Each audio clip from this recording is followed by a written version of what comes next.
જૂનાગઢમાં યોજાતો પરંપરાગત મહાશિવરાત્રીનો મેળો શરૂ થવાના ગણતરીના દિવસો બાકી રહ્યા છે। સરકારની સૂચના મુજબ આ વર્ષે ભવ્યાતિ ભવ્ય મેળો યોજાવા તંત્ર દ્વારા દાવા કરવામાં આવી રહ્યા છે, પરંતુ હાલ ભવનાથ તળેટી વિસ્તારમાં કોઈપણ પ્રકારની કામગીરી કરવામાં ન આવતી હોવાના વિપક્ષે આક્ષેપ કર્યા છે।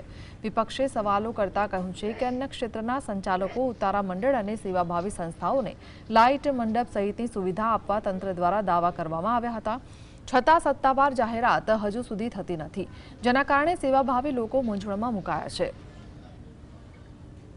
આવનારી મહાશિવરાત્રી જે 11 ફેબ્રુઆરીથી 15 ફેબ્રુઆરી દરમિયાન જે શિવરાત્રીનો મેળો યોજવામાં આવે છે, ત્યારે તંત્ર દ્વારા તૈયારી કરવામાં આવતી હોય છે।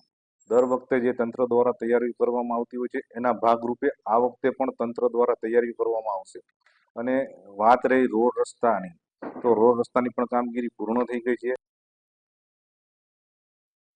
10 થી 12 દિવસ જેવો સમય રહ્યો છે, હજી આપણે જોઈએ કે ભવનાથમાં કોઈ પણ જાતની હલચલ નથી। કરોડો રૂપિયા મેળામાં વાપરવાના હોય છે, તો એની આપણે જોઈએ કે અગાઉ કેટલી તૈયારીઓ મહિના દિવસ પહેલાં ચાલુ થઈ જતી હોય છે, પરંતુ હજી સુધી આપણે જો ભવનાથમાં ચક્કર મારીએ, અમે કાલે ત્યાં જઈને જોયું હતું, પરંતુ ક્યાંય એવી બધી કોઈ એવું લાગતું નથી કે આ મેળો ભવ્યાથી ભવ્ય કરવામાં આવે।